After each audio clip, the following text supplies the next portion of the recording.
They say you running plays, that's ISHTALK. You say you getting paid, that's ISHTALK. You see me with my babe, that's ISHTALK. The money in that way, that's ISHTALK.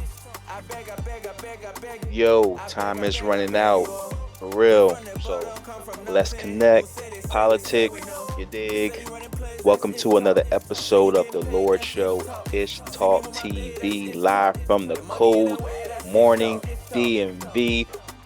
How it's supposed to be. That's how I'm doing it. It's getting cold, y'all. Uh, Summer, I know I was talking shit about you, how I can't wait till it's cold, but it's too early now.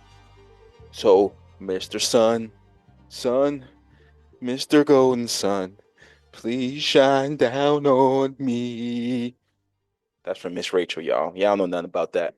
But yeah, the DMV is getting cold, man. Come on, I need one more week. Give me 92. What up, y'all? I just came back from Chicago. Had the best trip of my life. Very cost efficient. If I Best time of my life. Saved a lot of money. I went to the DNC. Outside they had a little bus, whatever, giving out abortions. I had two of them, and I got the vasectomy for free 99.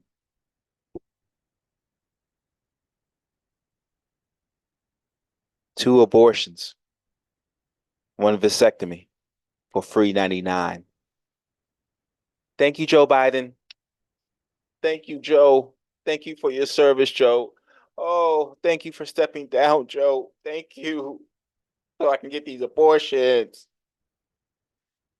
And then, bam, after the abortions, we went to IKEA. You know what I'm saying? We got some meatballs and some peas and some mashed potatoes. I had three meals, apple juice, a cake for $14. Abortions, vasectomy, three course meals for $14.99. For $15. Who can beat that? I had a great time, man. Great time. But in the DC, not so much. Not so much. Especially for my man, Ward 8 council member, Trayon White. Damn, brother. Damn, brother. Hate to see a good man go down. They got him. They finally got him. Apparently, people in his camp knew that the law was going to come down. They knew that it was going to be coming soon. So apparently, bribery. He had an informant. They got him on tape. They got him on tape. FBI. FBI don't lose a lot. I think they got 99.1 conviction rate. So when they got you, they got you. Especially if they got you on camera. Like Craig. I bet the first thing Trayon White said once the FBI came up to his Escalade, he said, "This bitch set me up." Ooh, didn't I know Marion Barry looking down like, didn't I tell you, boy? That bitch set me up. Didn't I tell you, boy? Didn't they teach you that in my summer program? Job program, they ain't teach you? Watch out for that. Sad. Sad. Sad. Then he came out, coming out the courtroom, walking with the Jefferson walk. I didn't. When somebody walk like that, they ain't innocent. They ain't. They ain't angels. And he had the African. Whenever a black person get in trouble, the first thing they put on is their kente cloth, and they walk down the street, Pan African. And if you watch that video of him coming out the courtroom or whatever, going into his car, he had 7.5 people supporting him there. You know, they said, "Go Trayon, it's all you." He just walked. They try to cover his face like it's some sort of he got in his car and drove off. But one thing, you gotta watch that video because once he closed that door, once they closed that door on him, everybody just stopped.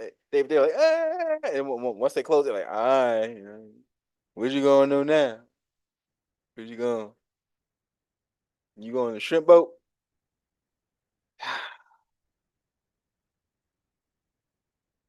He got told on an informant of all things to get you. Somebody that he was working with was in their own trouble. And he said, I know something about Trayon. Trayon White. You got something on him? Yeah, man. Just give me just give me some Wendy's, man. Just give me a biggie bag. I might know something. He got told on for a $5 biggie bag. And that Wendy's not even open no more.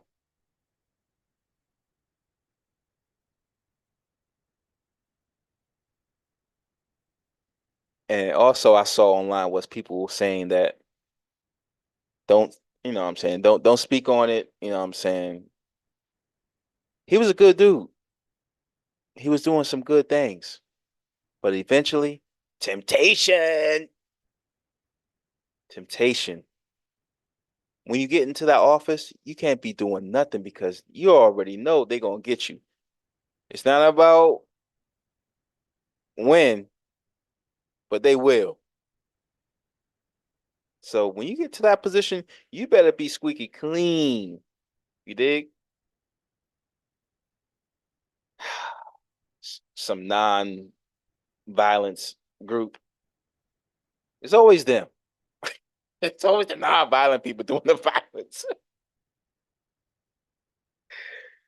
Bad look on the city, y'all. If the mayor ain't got your back, and she was in her own thing 2 weeks ago about something in her house. It was a big deal. She paid too much or something like that for some sort of repair in her house or something.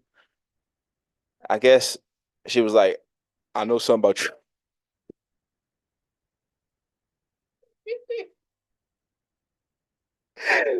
To get the heat off her. Maybe she was the maybe. Oh God. Good morning, y'all. Good morning. Beautiful day. Beautiful day. Such a Yeah, we look good, we smoking good, life is good, but we living in hell, y'all. We are living in hell.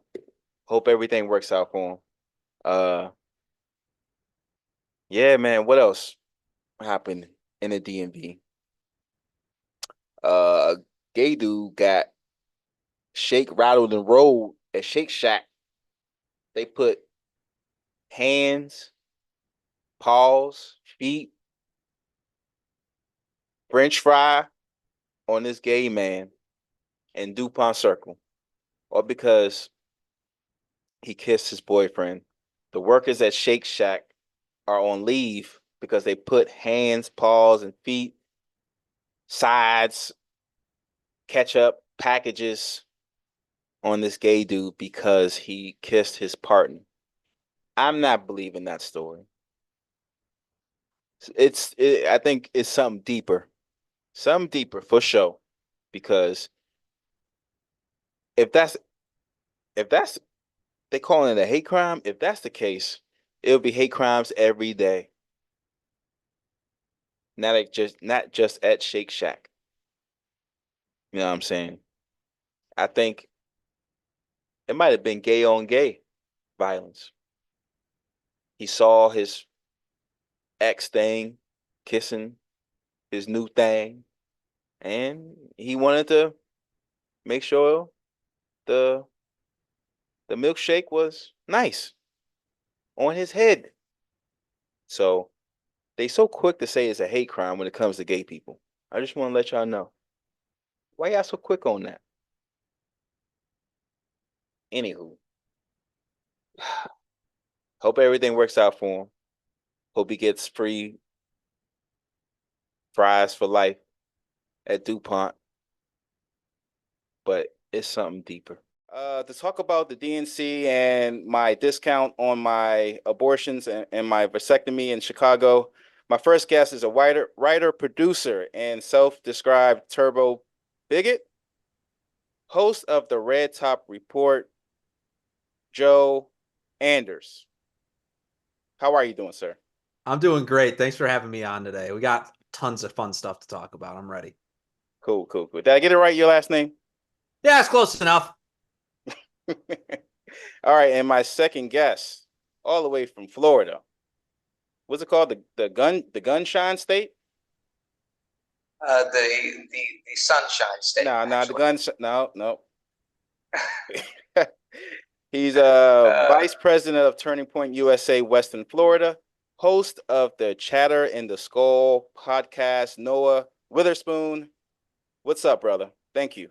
Thank you so much for having me. It's absolutely fantastic to be here and having an open conversation. Hey, we got two conservatives against me. We're gonna see how it goes. All right. Joe, where can people reach you? Yeah, you can just subscribe to me at Red Top Report. You can put Red Top Report in the search bar on YouTube, or we're pretty easy to find. Our socials at Red Top Report, or you can follow me on Twitter at Genders Jendersi. Enders. That's it. Noah, where can people reach you, brother? Yeah, people can reach me from my Spotify podcast, Chatter in the Skull. Just search up Chatter in the Skull, and on my Twitter, Chatter Forever, Chatter_forever, all lowercase. Gotcha. All right, guys. Have you guys been catching up? What's going on at the DNC? Apparently, they built a big wall around the convention to stop the protesters from getting in their shit. The pro-Palestine or protesters. And a lot of weird stuff is happening. I'm gonna show y'all this. Apparently, they have these. They're giving away free abortions in Chicago. Yeah. Meanwhile, they're giving immigrants thousands of dollars. They're being able to set up businesses. And the whole time, they got rid of the Joe Biden guy. He was pissed off because they weren't showing him any love. He's not even staying to watch anybody else speak. He's not even going to be there when Kamala does her little speech, whatever like that. But everyone said it's going to be chaos. They were tearing down. Some of the protesters got inside the arena, and then the Democrats were just tearing down the signs. I never saw a democracy like that before in my life. From the Democrats, come on, guys. 68? What? No, 24. Compare this to the RNC. What's the difference you guys saw? You go ahead, Noah. All right, thanks. The difference I saw was we didn't have a Republican mutiny. Honestly, we didn't have Republicans protesting out in the streets talking about how terrible their candidates were. I mean, if you're repping a party, rep the party, be loyal. Base of the Democratic Party isn't loyal. And that brings me to this point. Let's see. So Kamala is changing every day, right? Chameleon. She's literally different people to different sectors of voters, right? To one TikTok lib section, she is meme bratty Kamala, which is so confusing. And then to the 50 and up women age, she is them really. She's Kamala, all of these different strange things, really. And then to the 90-year-old CBS watchers, she's the second coming of their God, Emperor Obama. She is so many different things. It's so confusing. She needs to just stay on one point, and that's what we've done. Donald Trump is Donald Trump. Trump is Trump, and Trump will say whatever he wants, whatever he feels, and they just so happen to be right. I just kind of want to build off of that energy a little bit, because one of the things that I've noticed about Kamala and her campaign, just all throughout it, not just at the DNC, not just the DNC nonsense that we've been seeing, but generally the strategy with we should just mispronounce her name the entire time, mostly because I'm a turbo bigot and I just like to be offensive to people. So Kamblabla has been absolutely terrible, at public speaking. She's terrible at answering questions. That's why we haven't seen her do a single interview. That's why we don't see her doing anything except pre-written speeches. By the way, written by someone else, because every candidate has a speechwriter. True. And there's nothing off the cuff. Nobody knows at all what they're getting with Kamala Harris, because all you know is that somebody's going to be writing everything she says down for her. And when it comes to electing a leader of a country, I feel that is a completely ridiculous strategy moving forward. She's got to start talking to people. She has to start facing some scrutiny. And by the way, once she does, you're only going to see Trump start rising in the polls. That said, I do kind of want to push back on this idea about the RNC itself. There was a lot of problems that people had with the RNC, and there actually is a bit of pushback that I've been noticing on the right against not Trump himself, but against many of Trump's campaign advisors. And those campaign advisors... Oh, shit. Oh, it's true. It's true. And we've been seeing it anywhere. And it's not to say that we're not more unified than the Democrats. I mean, good grief, we're not, running in with protest signs and, tearing and on the other side, tearing down the signs and nobody figuring out what their policy on Israel can be, because it's like literally 50-50 in the party. So they have their own messes to deal with and their own fires to put out, no doubt. Mm. But on the RNC side of things, I mean, there is a large segment of the Republican Party right now that believes, and this is mostly in Republican leadership, that believes that Hispanics are the future of the Republican Party. And there is another side that believes that the Rust Belt is the future of the Republican Party. And these two sides are going at it right now with one another. And a lot of this is rooted on old guard ideas. You got to build off of it. You got something to say it. You were talking about. Oh, go ahead. Oh, thank you. Yeah, but yeah, our party is split totally, absolutely, and I am a massive champion of creating more unity. I think if we can elect Trump, there will be a massive amount of unity. Then Trump can architect a vision of the future of the RNC while he's in office, and that's what I think should focus on right now, is getting Trump elected and then getting the game plan for the future done with him in office. Okay, I want to build off that. I gotta stick a pin on that. I gotta come back to that. Okay, about that unity part, and what you were saying, Joe, about the two parties. I mean, the divide. You got the Latino and the old guard. But back to the DNC. Guys, it was giving me a lot of Obama vibes, and the way the media is carrying everything, they're allowing Kamala to just, she went on Google and she somehow got rid of the old bad opinions of her, and she put like favorable stuff up top on Google. And the way the media is just, and she got the time cover, right? Guys, is this Obama for you or what? I think this is like Obama, like 2.0, but also she did bring a lot of unity. I know we got the pro-Palestine stuff, but it seemed like she's bringing the party together, especially with the Waltz pick. Well, black people call him Waltz. But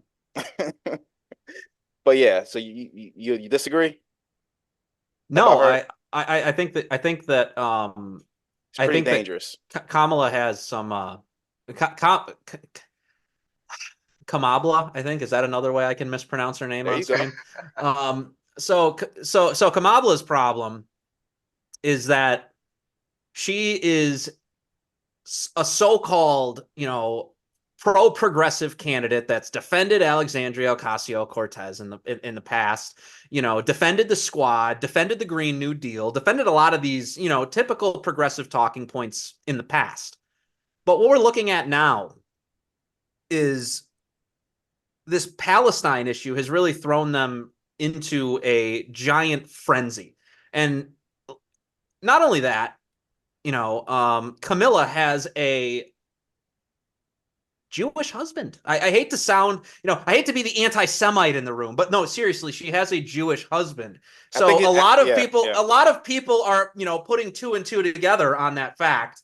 And what you're seeing generally is that people don't think that she is on the side of the progressives on this. And maybe she isn't the progressive that she's thought or that they think. And then they learn that, she made her career locking up black people for weed possession when she admits to smoking weed herself. You have these, these little things that she's done in her past, what she did to make her career, which also involved knee pads, I hear, at one point. So, but I really do want I really do want to say that people are skeptical that she's as progressive as she says, and the party elites are skeptical that she's too progressive. That's a problem. But when it comes to Florida, I was seeing a lot of stuff. TikTok 2 weeks ago, my friend lives down there, and she was like, Kamala might win.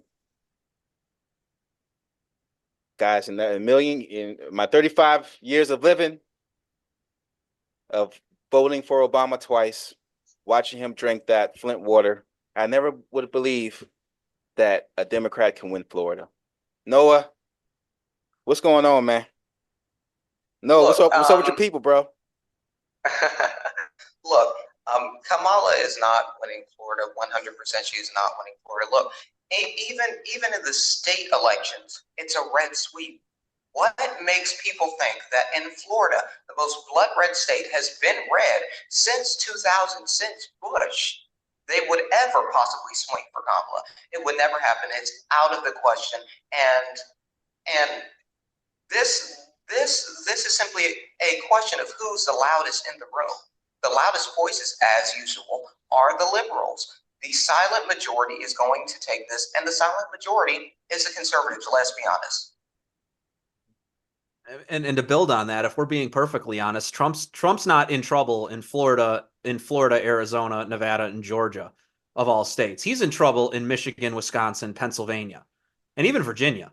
If you look at those states where Trump seems to be struggling the most right now, it's in these Rust Belt states. He's losing his non-educated white male voters that propelled him to victory in 2016.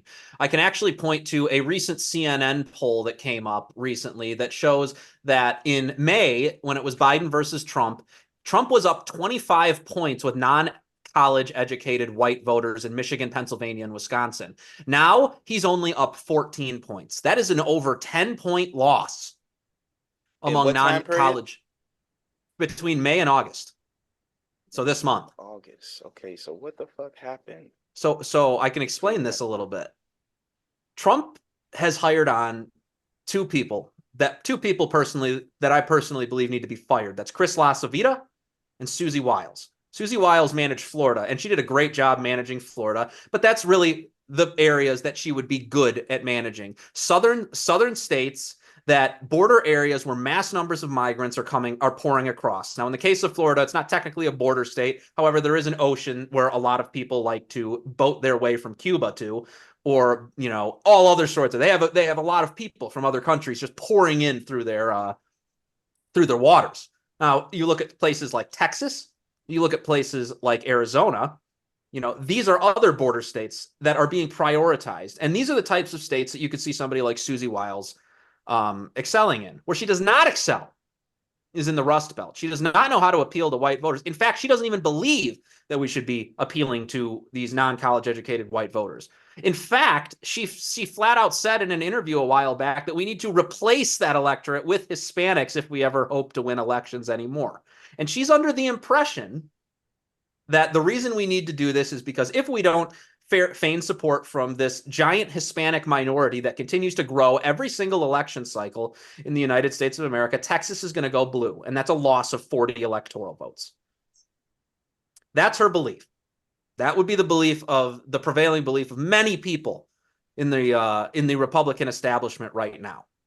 So, you know, all the Democrats love to call me a white supremacist and a racist and a Nazi because I point out the fact that there is this great replacement theology among the partisan elites and the deep state in this country. The great replacement is real. They want to bring in third world immigrants from all across the country. And it's not that it's not that it's not that they don't like it's not that they just don't like white people necessarily. I mean, that's obviously part of it.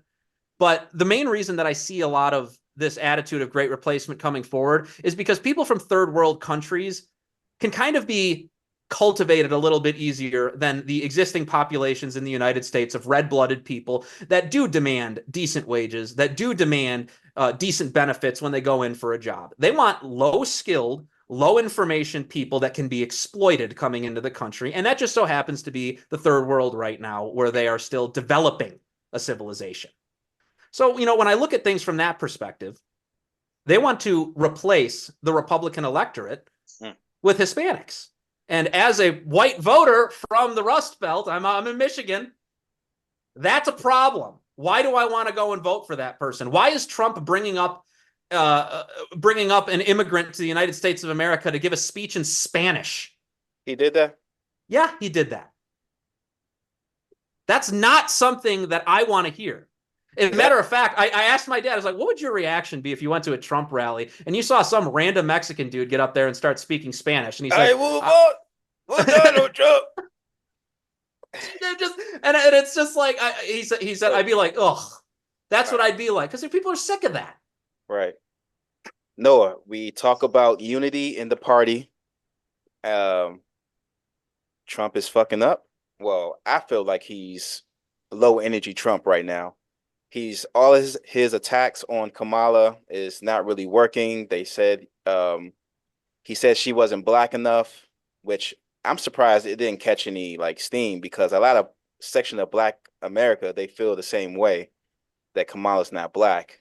And of course they're going to call her names. It's not really working because for some reason he's still talking. Well, he was still talking about Biden. But back to the unity in the party.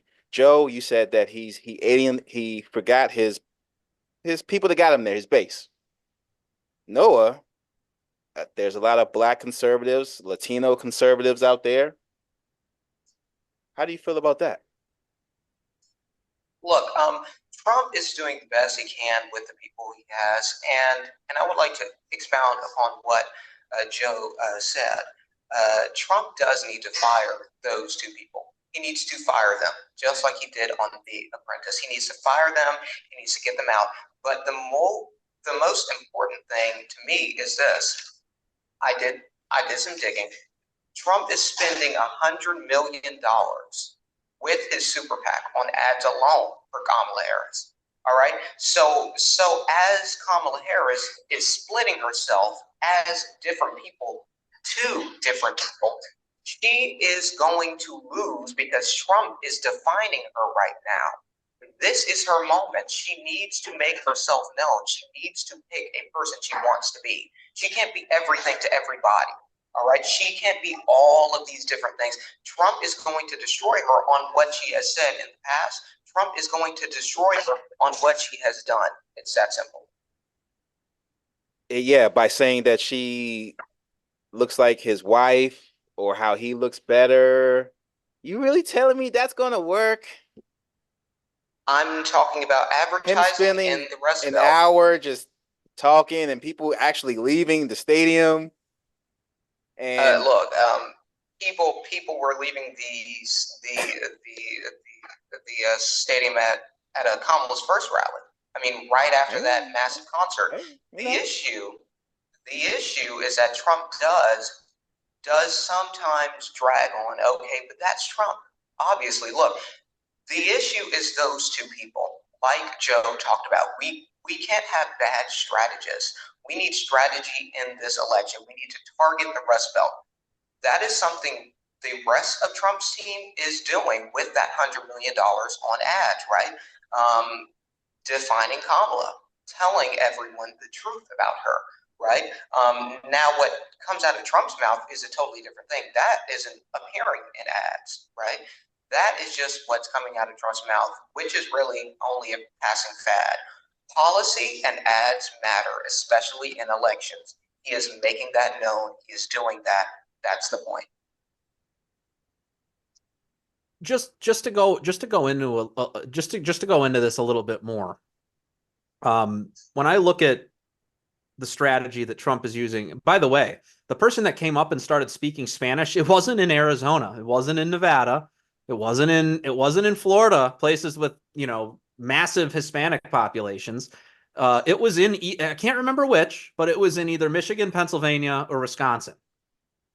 And this was Trump himself doing those things. Now, who scheduled that person to speak at the event? It was obviously one of his advisors. Here's another question that we should be asking about Trump's strategists right now. Why on earth has everybody forgot that when a bullet went through his head literally like a month and a half ago? Less.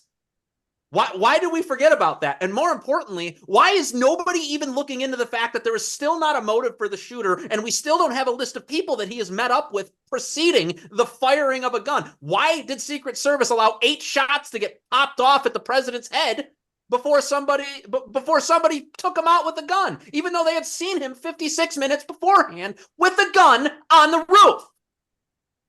So when we look at things that way, when we have that perspective on things, why has Trump yet to say that the special interests, the lobbyists, the corrupt DC officials are for some reason not willing to tell the American people why that man tried to kill me? Why has that not been said yet? Why have we allowed ourselves to lose momentum on that issue? It is such a blatantly obvious strategy choice. And by the way, another blatantly obvious strategy choice that these idiots running the Trump campaign have been unable to figure out is that when this stupid homosexual group called White Dudes for Harris began, why White Dudes for Trump was not done, sold, merchandised, advertised the very next day. This is the type of obvious marketing rhetoric that even a moron who's not even 30 years old like myself can come up with just off of the top of his head. I have taken no notes on any of the things that I've just told you. That's just off the top of my head. There have been so many catastrophic mistakes made by Chris LaCivita and Susie Wiles, and frankly, it's getting to the point where Trump needs to almost get to the point of taking accountability for even allowing those people to work on his campaign. Yeah, totally. The Trump campaign is making mistakes. Those 2 people need to be fired, and the ineffective consultants, managers, people who work on his campaign, they also need to be fired. Okay, Trump needs to stop targeting people he doesn't need.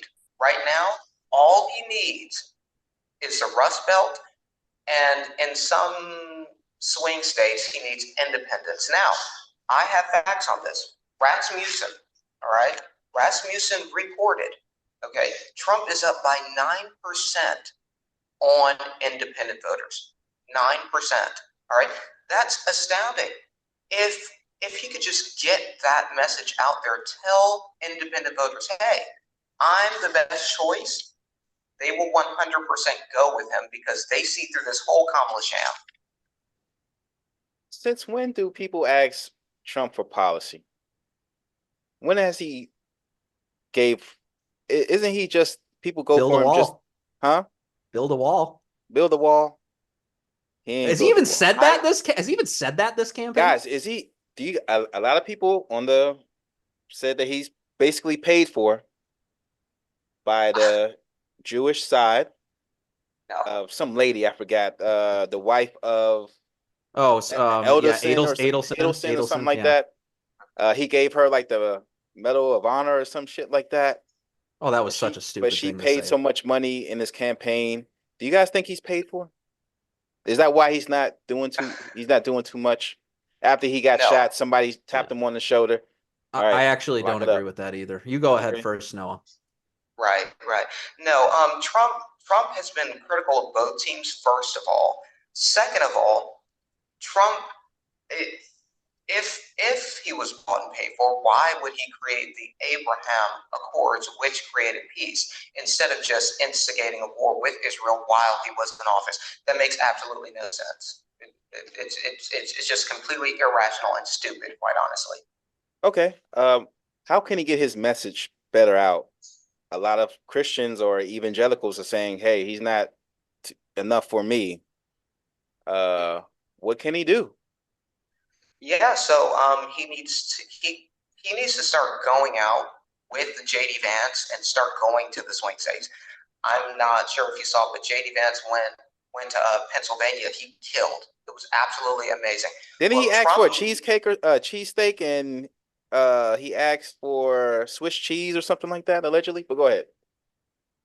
Well, connecting with rural voters is important in a campaign, and I think that's what he's trying to do. JD is kind of like the toner to Trump. Trump is brash. Trump is abrasive. JD is the average politician. If we get them both, they are a power team. They need to start appearing both, and they both need to start hammering on 3 points: policy, rhetoric, and then just whatever the passing fad of politics is at that moment. If they can do that and let the media take care of Kamala and all of these conservative figures just talk bad about Kamala without doing it themselves to make them look biased, then they'll be totally fine with independent voters, and then they'll start winning again. Joe?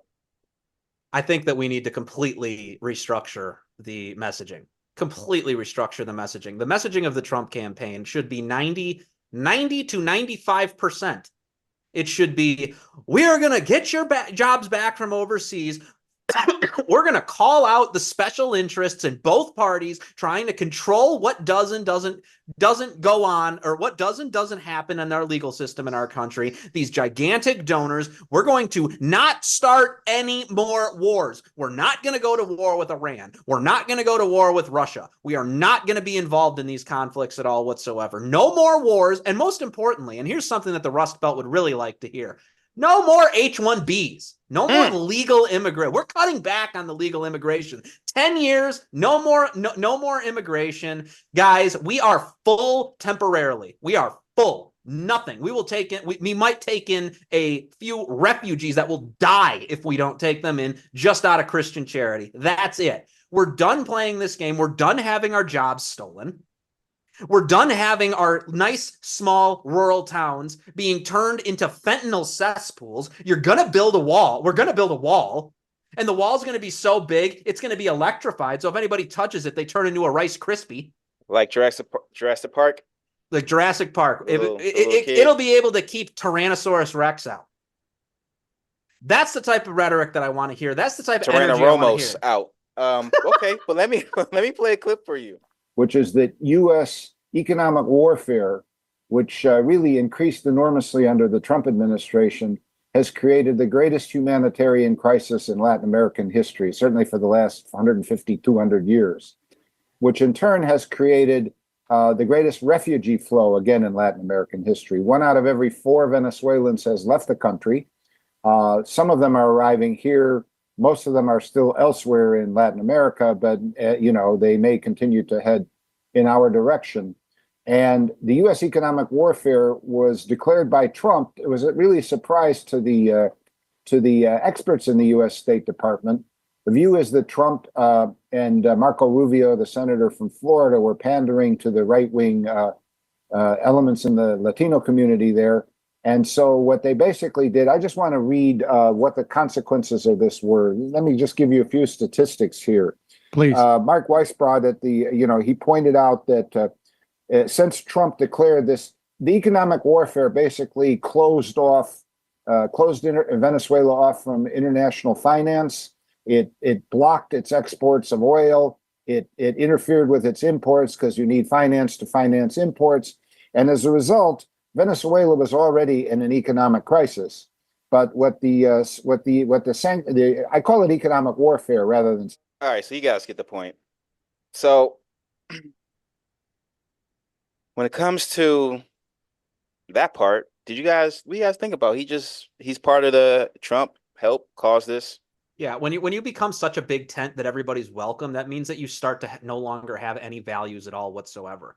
When the Democrat Party wants to be the party of diversity, and they want to be the party of, yeah, we're Americans, but we're Americans that don't actually want to be American in any way. We don't actually like anything that's actually American. All we want is more foreigners to come into the country.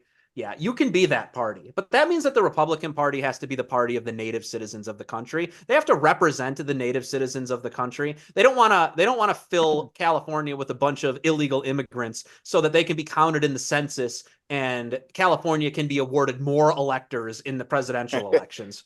That's not what the Republicans should be doing. That was Trump putting sanctions on Venezuela. That was Trump. Right. Causing Trump put, right. And once again, like when I look at it from him putting the economic sanctions on that country, he was doing that with the intention of stopping this migration thing. And he was also planning on being in office for another 4 years, I imagine. But we all know how that went down. And it did not go down fairly, by the way. It did not go down. I mean, first off, we had the COVID crisis drop. And when COVID did drop, guess what? Legal immigration and illegal immigration dropped down to almost zero levels. And that just proves, by the way, that this could have been done at any point during Trump's first term. But who stopped him? It was Paul Ryan and the Republican Party. What has the Republican Party's messaging consistently been for the longest time? We don't like it. We need to secure the border, not we need to build a wall. It has been, we don't like illegal immigration, but we like legal immigration. And there's some kids that came in here, and maybe we should give those kids that came in citizenship. Donald Trump was, Mexico isn't sending their best, they're criminals and they're rapists, and we should send them all back.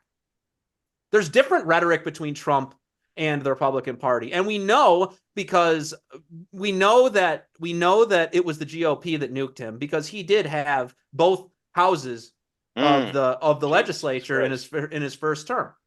So what did he do? Trump started building the wall, but he had to get the funding from Congress, because Congress is the power of the purse. And Congress would not give him the funding because they're fiscal conservatives and they're making a principled stand for the Constitution. It's what you always hear from these people. We don't need more people in this country. That was the whole idea behind Trump's run in 2016. He was representing what everybody called the forgotten man. Van Jones called it a white lash. This is a white lash. CNN. This is a white lash. And you know what? He's right. Woo! And guess what? We deserved it.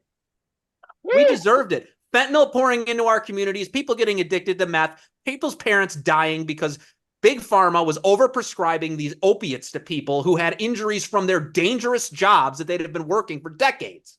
Yeah, we deserved it.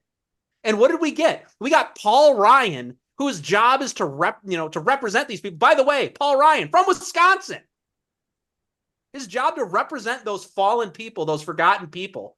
And he won't even fund the border wall where all the drugs are pouring over into the Rust Belt.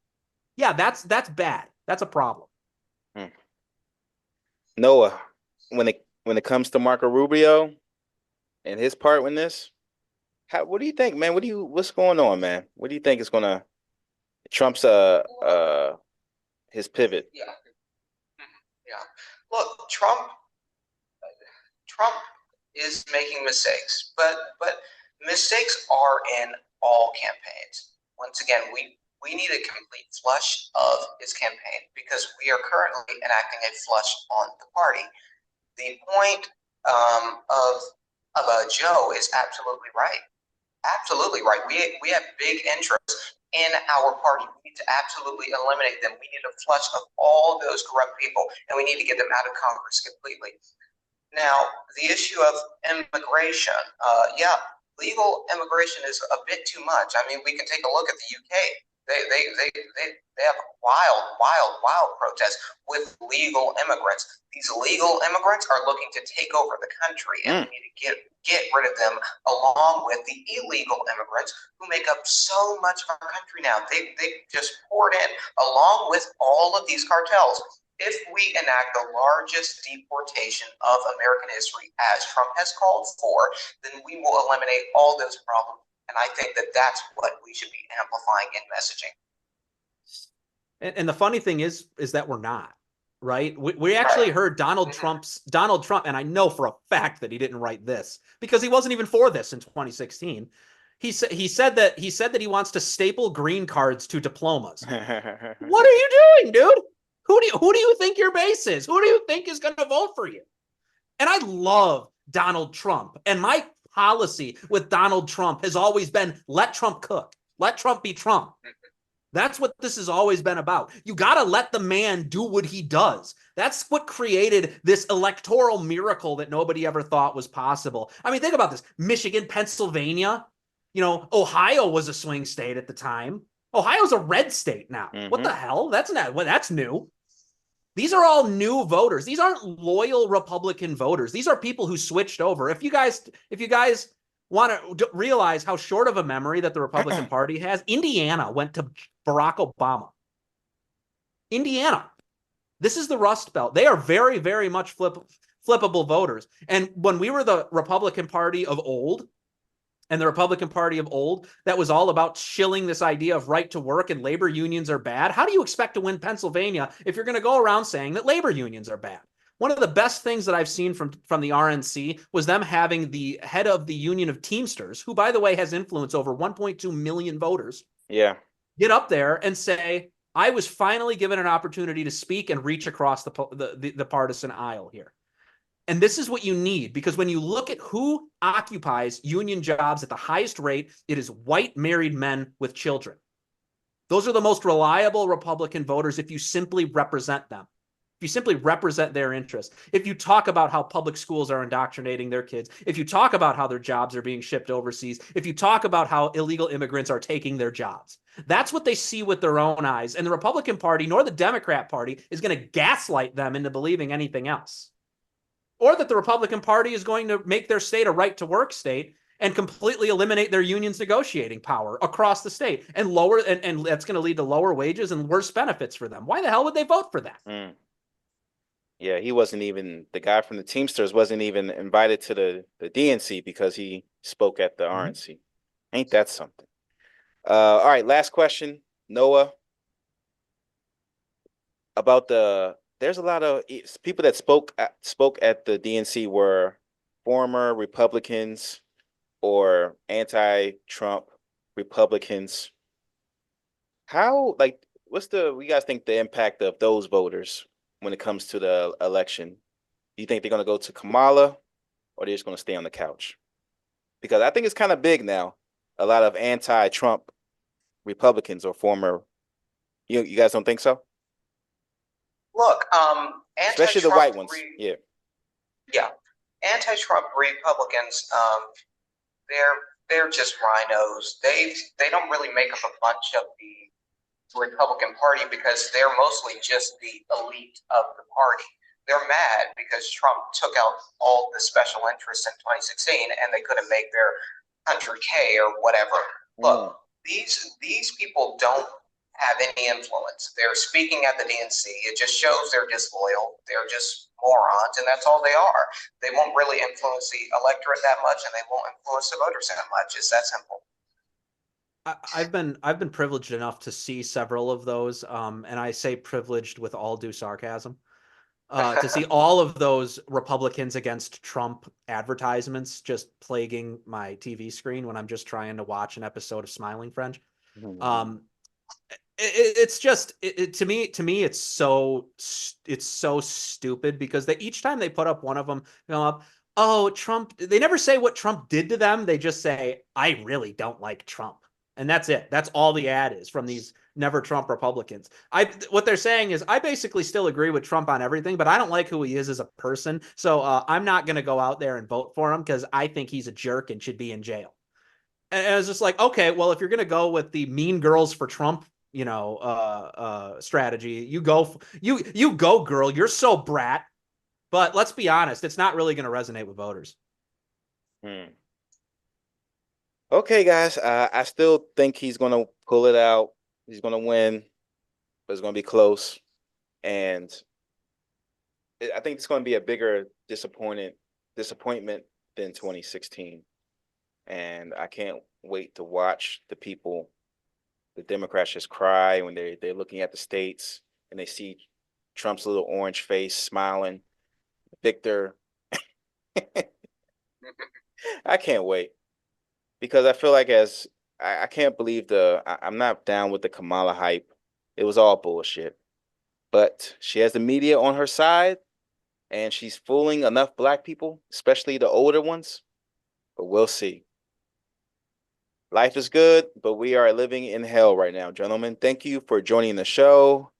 My man, writer, producer, self-inscribed Turbo Bigot, and host of the Red Top Report, Joe Enders. Thank you, brother. And my brother from Florida, where the freaks are, the Cubans, vice president of Turning Point USA, Western Florida, host of Chatter in the Skull, Noah Witherspoon. Thank you. Yeah, Guys, thanks make for sure you having guys me. follow ISHTALK TV. We'll be back. Stay black. Joe, you stay black too. I'll try. The money in the way, that's ISHTALK. I beg you all. We from the bottom, come from nothing. Who say they say we know. They say you running plays, that's ISHTALK. You say you getting paid, that's ISHTALK. You see me with my babe, that's ISHTALK. The money in the way, that's ISHTALK.